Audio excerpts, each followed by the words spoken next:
Acara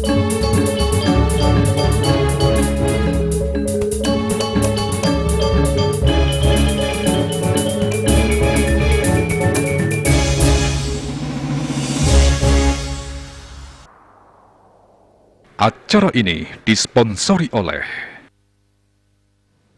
Pamirsa limbaknya ini subvarian Omikron BA4 miwah BA5. Kedadosang pengeling-eling majang keramu mangda saya capang protokol kesehatan. Usaha nambakin pengelola COVID-19 varian sane rauh patut molihang uratian samian angga, utamanya ini negepang protokol kesehatan mangda rajak kemargiang.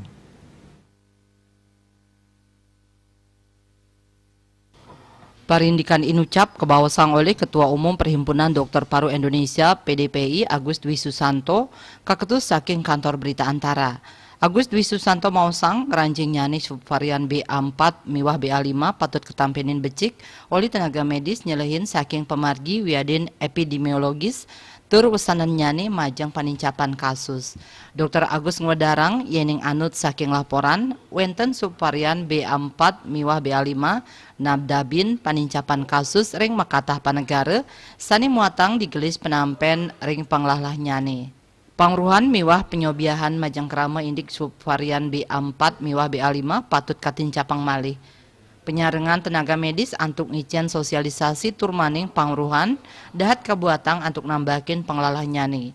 Manut dani sosialisasi ngenenin pawigunan masker, ngwajikan tangan miwah nyaga jarak patut katincapang malih majang krama. Lianan punika sosialisasi indik vaksinasi taler patut kalimbakang ngawit saking dosis ka pertama kantos dosis ketiga. Sekali kauningin Kementerian Kesehatan RI ritepengan mangkin yatna pisan nampenin kahanan panincapan kasus COVID-19 ring Indonesia santukan anutin sani kepanggih wenten 4 kasus subvarian Omikron BA4 miwah BA5 ring Provinsi Bali. Menteri Kesehatan Menkes Budi Gunadi Sadikin ngawahin rau mangkin sampun kemedalang indik varian under monitoring sekadi Omikron BA4 miwah BA5. Sani ngawinang kasus ring Eropa, Amerika miwah Asia nincap. Kewentenan petang diri sani keni penglala inucap, kejantenang keni Omikron BA4 miwah BA5. Menteri Budi mausang yening varian BA4 miwah BA5 madwe ceciren sideng lawan imunitas tubuh manusia sani kewentuk saking vaksin tur penglalah nyani digelis pisan. Bali pos kuningayang.